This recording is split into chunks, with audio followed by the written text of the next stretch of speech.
అందరికీ నమస్కారం. ఈ సభ జరిగే ముందుగా, ప్రారంభించే ముందుగా నేను నా మాటలో పోలీస్ శాఖకు ప్రత్యేకంగా కృతజ్ఞత తెలియజేస్తున్నాను. I know your problem. కొన్ని రాష్ట్రాల్లో కొన్ని కారణాలుగా అవాంతరాలు జరుగుతున్నప్పుడు, అందులో ఈ రోజున ఒక ముఖ్యమైన ఫెస్టివల్ ఉన్నప్పుడు ఎక్కడో ఒక దారిలో ఏర్పాటు చేసుకుంటే చాలా కష్టం, అసలు ఇవ్వడమే కష్టం అని అనుకుని ఆ పోలీస్ డిపార్ట్మెంట్ టోటల్గా టాప్ టు బాటం, అంటే నా మిత్రుడు, నా బంధువు, ఆంధ్రప్రదేశ్ ముఖ్యమంత్రి నారా చంద్రబాబు నాయుడు పర్మిషన్ లేకుండా ఇది జరిగి ఉండదు. He has given I think signal. అలాగే అతని టీంకి హృదయపూర్వక అభినందనలు తెలియజేసుకుంటూ, జర్నలిస్టు సోదరులందరికీ నమస్కారాలు తెలియజేసుకుంటూ, ఈరోజు బక్రీద్ శుభాకాంక్షలు. నా మిత్రుడు లాల్జాన్ బాషా ఉండేవాడు.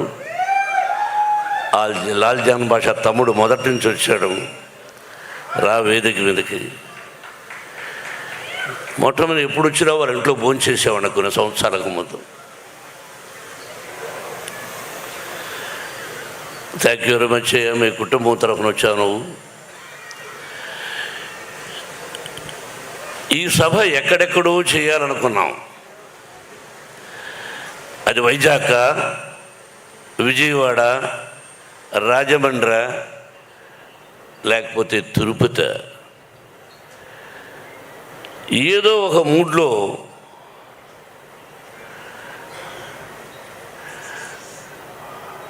వెంకట్రావు గారు తమ్ముడు, వారి సోదరులు మురళి. కానీ సంతోషం. ఇప్పుడు నగ్న సత్యాలు మాట్లాడుకోవాలి. ఎవరికైనా ఎందుకు భయపడాలి? ఎవరి డబ్బు వాడి దగ్గర ఉంటుంది, ఎవరి గొప్ప వాడికి ఉంటుంది. మర్యాద, పద్ధతి, క్రమశిక్షణ. రిక్షా లాక్కునేవాడు కూడా నా కూతురు నా కొడుకు క్రమశిక్షణతో బ్రతకాలి. నేను రిక్షా లాగుతున్నాను, నా బిడ్డలు రిక్షా లాగకూడదు అనుకుంటాడు. 1991 Vishnu, will be shock, June 4 assembly rowdy release అయింది. అయితే అప్పుడు ఒక వ్యక్తి కాంగ్రెస్లో ఉంటూ రౌడీజం చేస్తూ అసెంబ్లీ రౌడీ 60 అడుగుల కటౌట్ పెడితే దాన్ని కాల్చి శభాష్ అనిపించుకున్నాడు కాంగ్రెస్ సోదరు దగ్గర. అది ఇతను. నా కటౌట్ దగ్గర పెట్టాడు 60 అడుగుల కటౌట్ 1991లో. అటువంటి పరిచయం నాకు పరిచయం లేదు. మా అన్నయ్య అన్నాడు, ఎన్టీ రామారావు, ఏమది మనమేమైనా పత్తిత్తులమా? తమ్ముడేదో అసెంబ్లీ రౌడీ అని తీస్తే దానికిందకి గొడవ అన్నాడు. ఇటువంటి సంఘటనలు ఎన్నో జరిగాయి. అటువంటి మూలకారకుడైనటువంటి మన వెంకటరావు రుణానుబంధ రూపేణ పశుపతిని సుతారయ అన్నారు. భార్య, బిడ్డలు, గొడ్డు, గోద, స్నేహితులు, ఆత్మీయులు, ఇదంతా రుణం. ఆ రుణం ఉంటేనే ఒకరికొకరికి బంధం, అనుబంధం, ఆత్మీయత, ప్రేమ, ఇది కల్పించేవాడు పరమశివుడు బ్రహ్మానందం చెప్పినట్టు. ఆ విధంగా ఆయనెవరో నేనెవరో అతను వచ్చి ఈ మధ్య దాదాపు ఒక 6 సంవత్సరాల నుంచి ఆ భగవంతుడే కల్పించాడు ఆ స్నేహాన్ని. దాదాపు 6-7 సంవత్సరాలైంది. ఒక తల్లి బిడ్డలం కాకపోయినా ఒక తల్లి బిడ్డల కంటే ఎక్కువగా ప్రేమిస్తున్నాడు అతను. నేను అతన్ని, అతన్ని నేను. నా నుంచి అతను ఏమీ కోరుకోలేదు, అతని నుంచి నేనేమీ కోరుకోలేదు. ఒక ఆప్యాయత, ప్రేమ నన్ను దగ్గర చేర్చింది. నేను ఎవరింటికి వెళ్ళను. కొన్ని సిద్ధాంతాలు, భోజనానికి వెళ్ళను, మామూలుగా వెళ్ళచ్చు. దానికి పెద్ద కథ ఉంది, పెద్ద కథ ఎందుకు వెళ్ళనని. అటువంటిది నన్ను పిలవలేదేంటి తమ్ముడు, నేను వస్తాను ఇంటికి హైదరాబాద్లో అంటూ ఉంటాను. నువ్వు రావయ్యా అంటే లేదా నువ్వే రా అంటుంటాడు, మీరే రండి అని. అటువంటి అనుబంధం మా ఇద్దరిది. అతని తమ్ముడు మురళి, వాళ్ళిద్దరూ అంత ప్రేమగా అన్నయ్య గుంటూరులో చేద్దామంటే నేను సహజంగా ఈ సినిమా విషయంగా ఇంతకుముందు అడిగేవాడిని కాదు. పిల్లలు పెద్దవాళ్ళు అయ్యారు. ఏరా ఇలా వెంకట్రావు, డాడీ నాకు ఎప్పుడో తెలుసు డాడీ అని. ఓకే డాడీ అన్నాడు. అలా గుంటూరుకు రావడం జరిగింది. మొట్టమొదటి ఫంక్షన్, కన్నప్పకు మొట్టమొదటి ఫంక్షన్. ఎప్పుడో కొన్ని సంవత్సరాల క్రితం వచ్చాను అక్కడికి ఫంక్షన్. ఇది ఆ తర్వాత ఇదే ఫంక్షన్. ఆ భగవంతుని ఆశీస్సులు మనను కలిపి ఈ రోజున నీ చేతుల మీదుగా కన్నప్ప సినిమా ఇలా ఫంక్షన్ జరుగుతుందని నేను ఊహించల. అదేదో రుణం మురళి. ఇది పొగడ్త కాదు, పొగడాల్సిన అవసరం నాకు లేదు. ఇది నిజమైన అభినందన, అభినందన, అభినందన.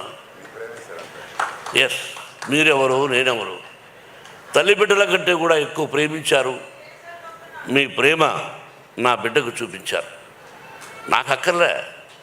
560 సినిమాలు చేశాను, 70 చిత్రాలు నిర్మించాను. ఎన్నో ఎన్నో ఎన్నో పొలిటికల్గా కూడా ఉన్నప్పుడు ఎన్నో మంచి పనులు చేశాను. అదే చెప్పాడు తమ్ముడు, అది ఇప్పుడు చెప్పుకోకూడదు. ఇది పొలిటికల్ సభ కాదు, కన్నప్ప సినిమా. తమ్ముడు, మీరిద్దరు కూడా నా బిడ్డను ఇంత గొప్పగా ఆశీర్వదించి ఇంత అభినందన సభ ఏర్పాటు చేసి ఫ్రీ రిలీజ్ ఫంక్షన్ ఇలా అద్భుతంగా చేస్తారు అని నేను ఊహించా. అంటే I know your capacity, how you do, ఎలా చేయగలవు. కాబట్టి ముందుగా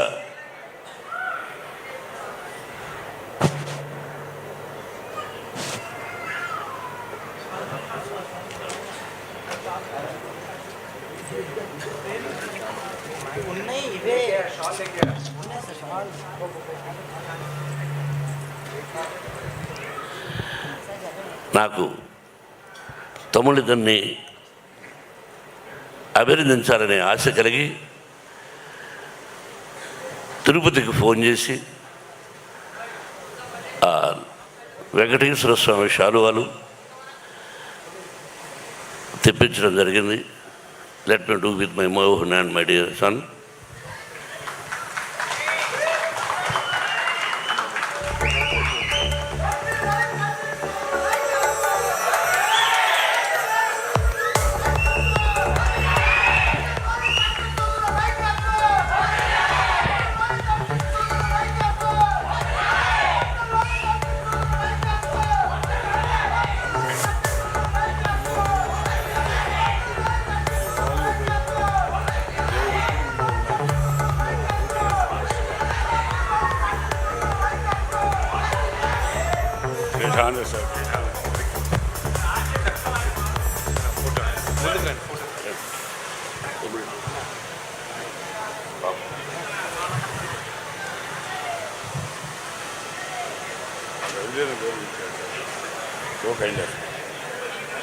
ఇక్కడ ఉండు తప్పుడు పనులు.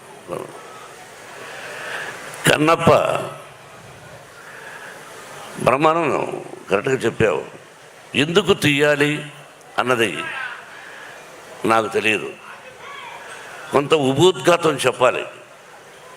లిమిట్గా మాట్లాడాడి అన్నాడు విష్ణు. నన్ను ఎవరూ చెప్పరా. అన్నయ్య నేను వేదిక మీద కొన్ని వందల సభలు అన్నాం. బ్రదర్ మీరు ముందు మాట్లాడనేవాడు. వీడు ఈరోజు డాడీ లిమిట్గా మాట్లాడాడు. లిమిట్గా మాట్లాడేమంటారా? లిమిట్గా మాట్లాడేది ఏంటి అంటే, మా అమ్మగారికి సంతానం లేదు. 2-3 సార్లు గర్భం నిలకపోవడం వల్ల ఆవిడకు పుట్టుకతో 2 చెవులు లేవు. మా అమ్మగారికి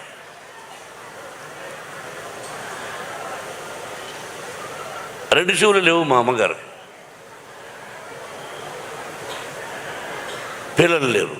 నాన్నగారు ఎలిమెంటరీ స్కూల్ టీచర్. ఆయన ఒక 4 కిలోమీటర్ల పొలాల్లో నడిచి వెళ్ళాలి. ఆ తర్వాత ఒక 5 కిలోమీటర్ల ఫారెస్ట్లో నడిచి వెళ్ళాలి. ఆ తర్వాత ఒక 4-5 కిలోమీటర్ల అడవిలో కొండపైకి ఎక్కాలి. అక్కడ లింగాకారంలో ఈశ్వరుడు చూశారుగా. అందరూ శివలింగం ఉంటే ఎలా ఉంటుంది అనుకుంటారు. శ్రీకాళహస్తిలో ఎలా ఉందో అలా కూడా లేదు, అక్కడ లింగాకారంలో ఉంది. బత్తనీయ స్వామి అని పేరు. అక్కడికి వెళ్ళి ఆ భగవంతుని ప్రార్థిస్తే పిల్లలు పుడతారు. ఈ రోజుకి ఉంది. ఎవరైనా పిల్లలు లేని వాళ్ళు అక్కడికి వెళ్ళి ఆ స్వామిని దర్శించుకుని ఆ విభూది కొంచెం నోట్లో వేసుకున్నా సరే, తలకు రాసుకున్నా సరే, నుదుటి మీద పిల్లలు పుడతారు. ఆ రోజుల్లో మా అమ్మ నాన్న అక్కడికి వెళ్ళి మా నాన్నగారు ప్రార్థించారు. మా అమ్మకు ప్రార్థించడం అంటే ఏమిటి తెలియదు. చెవులు లేవు, అమాయకురాలు. 5 మంది సంతానాన్ని ఇచ్చాడు పరమేశ్వరుడు. చెవులు వినిపించని నా తల్లికి 5 మంది సంతానం. మా ఊరు నుంచి అది ఏర్పేడు నుంచి మా విలేజ్కి వెళ్ళాలంటే 7 కిలోమీటర్లు నడిచి వెళ్ళాలి. మాది మధ్య తరగతి కుటుంబం, దానికంటే కూడా ఇంకా తక్కువ. నేను అప్పుడప్పుడు ఈ మధ్యనే చెప్పా, 5 మంది సంతానాన్ని అప్పుడప్పుడు నా తల్లి 7 కిలోమీటర్ల భుజాల మీద వేసుకొని నడిచి వెళ్ళింది మా తల్లి. అమ్మా ఎక్కడున్నావు అని అప్పుడప్పుడు అనిపిస్తూ ఉంటుంది. నా కంఠాన్ని, నా మాటల్ని 10 మంది మెచ్చుకుంటుంటే ఆ మాటలు నా తల్లికి వినిపిస్తే ఎంత బాగుండేది పరమేశ్వర అనుకున్నాను. ఇలా సంఘటనలు ఇలా ప్రారంభమైంది నా జీవితం. తిండి తిని తినక, చెప్పులు ఉండి లేక స్వయం కృషితో పైకి వచ్చాను. మా గురువుగారు దాసనారాయణరావు గారు, భయం అన్నది జీవితంలో ఉండకూడదు. What for when I'm not doing mistake. నేను తప్పు చేయనప్పుడు వయసుడై అదే నా పిల్లలకు విద్యాలయాల్లో నేర్పిస్తున్నాను. నా విద్యాలయాల నుంచి ఐపీఎస్లు అయ్యారు, ఐఏఎస్లు అయ్యారు, డిఎస్పీలు అయ్యారు, కమిషనర్ ఆఫ్ అది ఏంటిది ఢిల్లీలో ఎలక్షన్ కమిషన్స్లో పనిచేస్తున్నారు. They are my lovely sons and daughters. They are studying. మా మోహన్ బాబు యూనివర్సిటీలో చదివి వెళ్ళిన వాళ్ళు. భావి భారత పౌరులు మీరు. క్రమశిక్షణతో ఉండండి, ధైర్యంతో ఉండండి, తలవంచకండి అని చెప్పేవాడిని. చెబుతున్నాను కూడా. కాబట్టి అటువంటి జీవితం నాది. ఇంకా జీవితాన్ని ఎంతో ఉంది, మీకు తెలుసు. ఈ కన్నప్ప ఆ పరమేశ్వరుడి ఆశీర్వదించాడు. దాదాపు 7-8 సంవత్సరాల నుంచి కష్టపడ్డాడు. నా బిడ్డ ఎలా కష్టపడ్డాడు, ఈ సినిమా ఎలా తీసామనేది నేను చెప్పదలుచుకోలేదు. ఈ సినిమా ఎలా తీసాం, ఏం కష్టపడ్డాం వాళ్ళు చెప్పారు. నేను మొట్టమొదట హృదయపూర్వకంగా నాకంటే చిన్నవాడు నా బావ ప్రభాస్. బావా బావా అనుకుంటాం కొన్ని సంవత్సరాల నుంచి. విష్ణు అన్నాడు, అంటే నా సినిమాలో చేశాడు కాబట్టి చెప్పడం కాదు, చేసినా చేసి ఉండకపోయినా మానవత్వం, మంచి మనిషి, మంచి హృదయం ఉన్నవాడు ప్రభాస్. నేను మామూలుగా ఒకసారి ఫోన్ చేసి ఏం బావా అన్నా, ఏంటి బావా అన్నాడు, ఇంటికి రానా అన్నా. ఓకే బావా రేపు రా అన్నాడు. ఏమైనా నేను ఒక పని మీద వస్తున్నాను, నువ్వు ఎస్ సార్ నువ్వు చెప్పబోయా అంతే. ఏంటి బావా అన్నాడు. ఏం కంగారు పడుకొని వెళ్ళాను. కూర్చొని ఈ పిక్చర్లో ఇన్ని రోజుల వేషం ఉంది, నువ్వు చేయవలసిన అవసరం లేదు. You are the top hero in India, one of the top hero in India, not only India the world wide. అటువంటి గొప్పవాడు. బట్ ఈరోజు నువ్వు కాదన్నా నీ సినిమాలో నేను యాక్ట్ చేస్తా ఎప్పుడైనా, దానికి దీనికి సంబంధం లేదు. ఇన్ని రోజులు ఎస్ఆర్ నో అన్నా. బావా దీనికి నువ్వు రావాలన్నా నేను విష్ణు మాట్లాడుకుంటాం, ఐఎమ్ డూయింగ్ అన్నాడు. ఒకే మాట, దట్స్ ఆల్. ఒకరోజు అలా వచ్చాడు, చేశాడు. ఇంతకంటే ఎక్కువ ప్రభాస్ గురించి చెప్పకూడదు. ఆ కుటుంబం నాకు ఎంతో ఇష్టం. కృష్ణరాజు గారన్నా, వీళ్ళ నాన్నగారన్నా, వాళ్ళ కుటుంబం అంటే నాకు బాగా ఇష్టం. కాబట్టి ప్రభాస్ 100 సంవత్సరాలు ఆ షిరిడి సాయినాథుని ఆశీస్సులతో, పరమేశ్వరుడి ఆశీస్సులతో క్షేమంగా ఉండాలని కోరుకుంటున్నాను. ఇక అలాగే Mohan Lal is one of the versatile actor. భారతదేశం గర్వించదగినటువంటి నటుడు. ఈ మధ్యనే అతనికి 2 పిక్చర్లు సిల్వర్ సూపర్ హిట్స్ అయినాక మలయాళంలో. ఫోన్ చేశాను, I want to talk to you man. అన్నా no tell me, I want to talk to you. What for? అరే I want to talk to you. Okay, Vishnu is there? Yes, tell him to talk to me. Vishnu మాట్లాడాడు, రమ్మన్నాడు, వెళ్ళాడు, చెప్పాడు. అక్కడి నుంచి నాకు phone చేశాడు, అన్నా నేను యాక్ట్ చేస్తున్నాను అన్నాడు. దీనికి surprise, the love and affection నా మీద. అలాగే Sarath Kumar is one of the Rajya Sabha member, ఇంతకుముందు భారతీయ జనతా మన బీజేపీలో ఒక ప్రముఖ వ్యక్తి, నాకు తమ్ముళ్ళు లాంటి వాడు. Same thing. అసలు ఇక అక్షయ్ కుమార్ గారు ఈజ్ ఎ వండర్ఫుల్ ఆర్టిస్ట్. భారతదేశంలో హిందీ అన్నారు కాబట్టి ఎంత విష్ణు మాట్లాడాడు వాళ్ళందరితో. నేను హలో అని సెట్టుకు రావడం, వాళ్ళందరూ కూడా ప్రేమే. ఆ భగవంతుని రప్పించాడు. ఇదంతా స్పెషల్గా ఒక ఇదిగా చెప్పాలంటే ఇంకా నా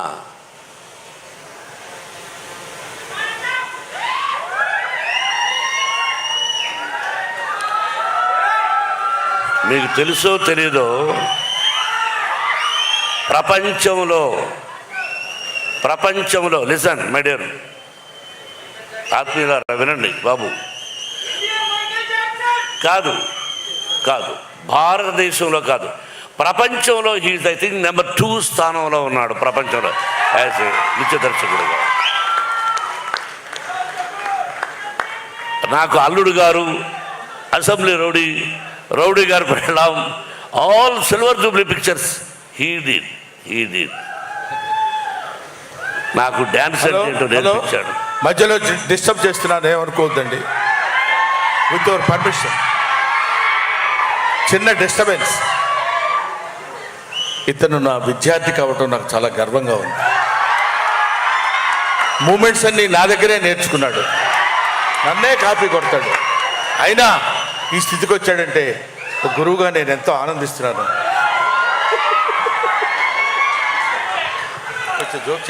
బ్రహ్మానంద గారు గారు అన్నాను. నువ్వు మాట్లాడుతున్నప్పుడు నేనేమి మాట్లాడలేదు. ఇప్పుడు నేను మాట్లాడలేదు సార్. ఏరా రఘు, విష్ణు మాట్లాడమని చెప్పాడు. నువ్వు మాట్లాడించావా? విష్ణు చెప్పాడు. ఓకే. నాకు తమ్ముడు ఆ మధ్య అయిపోయింది 3 months. ఒకసారి ఫోన్ చేశాడు, ఎక్కడున్నావయ్యా అన్న? నెదర్లాండ్స్. ఎందుకు చేసావు ఇప్పుడు అన్న? నేను ఎన్నో రోజుల నుంచి మీకు చెప్తున్నాను, మీకు అర్థం కాలేదు. నన్ను మీ సొంత తమ్ముడి కంటే ఎక్కువగా చూసుకోండి. మీరు నాకు అన్నయ్య లాంటి వాళ్ళు. మీ కష్టాల్లో, నష్టాల్లో, సుఖాల్లో నేను ఉంటాను అని అక్కడి నుంచి ఫోన్ చేసినటువంటి నా తమ్ముడు ప్రభు. ఎక్కడికంటే అక్కడ రాడు. అతని లైఫ్లో, అతని కెరీర్లో ఎక్కడికి పిలిస్తే అక్కడికి వస్తూ ఉన్నాడంటే ఇది కేవలం తమ్ముడిని నా మీద లేకపోతే విష్ణు మీద ఉన్న ప్రేమ నిన్ను తీసుకొచ్చింది ప్రభు. I know it. ఎక్కడికి వెళ్ళవు, నువ్వు ఎక్కడికి వెళ్ళవు. అటువంటిది రా ప్రభు వచ్చేస్తున్నావు, రా ప్రభు వస్తున్నావు. ఎలా కృతజ్ఞతలు చెప్పాలి వీళ్ళందరికీ? పేరు పేరున ఏం చెప్పాలి? ముఖేష్ రోజు ఈజ్ ఎ వండర్ఫుల్ ఆర్టిస్ట్. అలాగే అర్పితనంక మహాభారతంలో దుర్యోధనుడి పాత్ర వేశాడు. మీరు చూడండి మహాభారతం. వాడు వండర్ఫుల్ ఆర్టిస్ట్. అలాగే అదృశ్ రఘు, తమ్ముడు శివబాలాజీ, నాకు తెలుసు సప్తగిరి అంటే 7 కొండలు మా ఊరు. అలాగే నాకు అత్యంత ఆత్మీయుడు గిరిబాబు కుమారుడు రఘుబాబు, కౌశల్. ఇక వాళ్ళ ఆ కుటుంబాన్ని గురించి ఒక్కొక్కరి గురించి చెప్పాలంటే రాత్రి 12 అవుతుంది. దేనో మీ అందరికీ తెలుసు. నా హృదయపూర్వకంగా వాళ్ళందరినీ అభినందిస్తున్నాను. నేను బాబు చెప్పాలి కదా, మీరు వినాలి. కొన్ని మంచి విషయాలు చెప్తాను. బ్రహ్మానందం గురించి చెప్తాను. ఓహో, బ్రహ్మానందమా? ఓ, ఉన్నాడా ఇక్కడ? సారీ, నువ్వు సభకు వచ్చావా? సభలో ఉన్నావా నువ్వు? చెప్పలేదు ఎవరు? జోకులొద్దు, జోకులొద్దు. సారీ, ఏమి చెప్పాలి? బ్రహ్మానందం 40 సంవత్సరాల అనుబంధం. రియలీ నా బిడ్డ చెప్పినట్టుగా ఏ కల్మషం లేకుండా ఉన్నది ఉన్నట్టు. ఏమండే మీరు తప్పండి, ఏంటిది, ఎందుకలా మాట్లాడారు, ఎందుకలా చేశారు అని 40 సంవత్సరాల నుంచి ఎన్ని సినిమాలు చేశాం. నేను హీరోగా, అతను ఆర్టిస్ట్గా. ఆల్ సిల్వర్ జూబ్లీస్ కూడా చేశాం, గోల్డెన్ జూబ్లీస్. ఆ పరమేశ్వరుడి. I love you my dear Brahmanandam. ఏం రాను,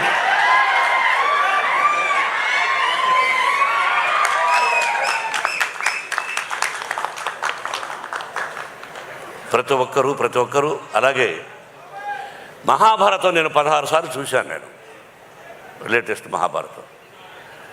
దానిలో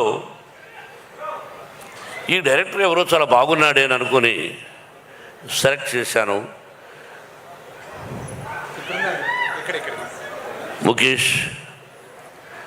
ముఖేష్ కుమార్ సింగ్ జీ. మా అబ్బాయి విష్ణు దగ్గర, విష్ణును సభలో పొగడకూడదు ఎప్పుడు. కానీ ఒక్క విషయం, అతని దగ్గర భయంకరమైనటువంటి వీక్నెస్ ఏంటంటే, నేను ఏం చెప్తే దానికి ఓకే అంటాడు. ఏమయ్యా ముఖేష్ కుమార్ సింగ్ ఉన్నాడు, ఆయన దర్శకుడిగా పెట్టుకుందాం అంటే ఓకే డాడీ మీ ఇష్టం అన్నాడు. అంతే sir. He told me he accepted. If I am in that position I won't accept, because whatever is he said okay. You know it is not ordinary thing. వయసు వచ్చి పిల్లలు, 4 బిడ్డలు, ప్రతిదీ నేను చెప్తే వినాలని తత్వం ప్రతి కుటుంబంలోనూ అన్నీ చూస్తున్నారు మీరు. He accepted with whole heartedly. You must say congratulations to, thanks to Vishnu not for మనం. అలాగా సెలెక్ట్ చేశాను. He did extraordinary job. He is a రథసారథి, క్యాప్టెన్. డైరెక్టర్ అంటే captain. He are the captain. We are all instrumental, we are actors. Thank you sir. Everybody పేరు పేరున అందరి ఈ సినిమాలో నటించారు. కేవలం వాళ్ళు నా మీద కలిగినటువంటి ప్రేమ తప్ప ఇంకేమీ కాదు. ఆ పరమేశ్వరుడు నా చేత ఇలా చేయించాడు. బత్తనీయ స్వామి నా పేరు, ఆమె బత్తనీయ స్వామి అని బత్తయ్య అని పెట్టారు. ఆ తర్వాత నాన్నగారు భక్తవత్సలం అని పెట్టాడు. ఆ తర్వాత నా గురువు దాసనారాయణరావు గారు మోహన్ బాబుని పెట్టాడు. ఏదైనా పరమేశ్వరుడి పేరే. అభిమానులారా, ఆత్మీయులారా, గుంటూరు ప్రజలారా, టీవీ చూస్తున్నటువంటి అభిమానులారా, అన్ని పార్టీలకు, అందరి హీరోల అభిమానులకు నా హృదయపూర్వక ఆశీస్సులు తెలియజేస్తూ థ్యాంక్ యూ వెరీ మచ్. సినిమాల గురించి చెప్పేశారు వాళ్ళు. మీ అందరి ఆశీస్సులు కావాలి. ఈ నెల 27వ తారీఖున రిలీజ్. బ్రహ్మానందం చెప్పినట్టు, బ్రహ్మానందం నాకు కూడా ఏదో ఒక విషయం గుర్తొచ్చింది. డైలాగ్ చెప్తా.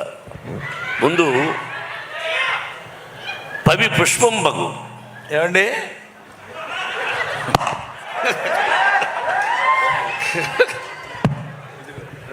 మాట్లాడండి, సైలెంట్గా ఉండు. అతనే జోక్ కాదు, నేను కూడా జోక్ కామెడీ చేస్తాను. వినమ్మా. పవి పుష్పం బగు, అగ్ని మంచగు, అకూపారంబు, భూమి స్థలంబవు, శత్రువు అతి మిత్రుడవు, విషము దివ్యాహారమవు. అదెట్లన్నన్ అవనీ మండలిలో శివేచ్ఛ భాషణోల్లాసికిన్. కరెక్ట్ చెప్పారా? అద్భుతం. పవి వజ్రాయుధం పుష్పంగా మారిపోతుంది, అగ్ని మంచుగా మారిపోతుంది, అకూపారంబు సముద్రం భూమిగా మారిపోతుంది, శత్రువు మిత్రుడిగా మారిపోతాడు, విషము దివ్యాహారం అవుతుంది. అది ఎలా అంటే అవనీ మండలి లోపల, ఈ భూలోకంలో అంటే ఈ సమస్త లోకంలో ఎవరైతే ఉన్నారో ఆ పరమేశ్వరుడు. శివేచ్ఛ అంటే ఎవరైతే శివాని ప్రతిరోజు శివనామస్మరణం చేసుకుంటూ ఉంటారో వాళ్ళందరూ 100 సంవత్సరాలు అష్టైశ్వర్య ఆయురారోగ్యాలతో ఉంటారని ఆ దూర్జటి 3000 సంవత్సరాలకు ముందు రాసిన పద్యం. Very good, very good. ఇక్కడ ఒక చిన్న విషయం చెప్పాలండి. నేను ఇది కామెడీ కాదు. ఈ వయసులో ఆయన ఇంతకుముందు ఎప్పుడు ఈ పద్యం చదువుకోలేదు. ఈ కన్నప్ప సినిమా తీసిన తర్వాత శివభక్తి తత్వాన్ని గురించి తెలుసుకోవడం కోసం ఈ పద్యం ఎంచుకుని దాని అర్థం తెలుసుకుని 10 సార్లు దాన్ని పఠనం చేసి కంఠస్థం చేసి మీ అందరి ముందు చెప్పాలనేటువంటి భావన ఈ వయసులో పరమేశ్వరుడు ఆయన కల్పించడం గొప్ప విషయం. Thank you very much. ఇది విన్నవాళ్ళు, వినకుండా ఉండేవాడు కూడా విన్నవాడు వాడికి చెప్పి శివా అని నామస్మరణం చేసుకుంటూ ఈ భక్త కన్నప్ప అంటే ఒత్త కన్నప్ప ఒక 2 లైన్లు చెప్పాలి విష్ణు. దీనిలో రసికత్వము యంగర్ జనరేషన్కి కూడా, యూత్కి కూడా ఉంది. ఒక భక్తే కాదు, తిన్నడు కన్నప్ప 2 పాత్రలు. అది విష్ణు ఎంత గొప్పగా చేశాడు అన్నది 27వ తారీఖున సినిమా చూసి మీరు 27 ఆశీర్వదించమని మిమ్మల్ని అందరినీ 27 చెప్పాను. బ్రహ్మ 27th అని చెప్పాను. రఘు వినిపించిందా? మీరు మాట్లాడుతున్నారేంట్రా?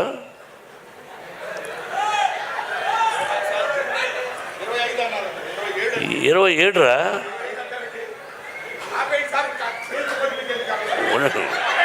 ఉండండి సార్. మీరు బ్రహ్మానంద గారు ఎందుకు ఆప్ చేయమంటున్నారంటే ఎక్కువసేపు నిలబడలేక. సరే, ఏదేమైనా చెప్పకూడదని చెప్పాను. డైలాగ్ చెప్తాను. బలవంతుడు ఎదురొచ్చినప్పుడు బలవంతుడు ఎదురొచ్చినప్పుడు తల దించిన వాడు బాగుపడతాడు, ఎదిరించిన వాడు వాగులు పడతాడు. ఇది రాయలసీమ రామన్నారు. నిన్న జరిగింది మర్చిపోను, నేడు జరగాల్సింది వాయిదా వేయను, రేపటి గురించి ఆలోచించను. That is Ramanna. కాబట్టి ఇంకా డైలాగులు వద్దు, కన్నప్పను ఆశీర్వదించండి. Thank you once again my lovely brothers. Thank you very much and best of luck.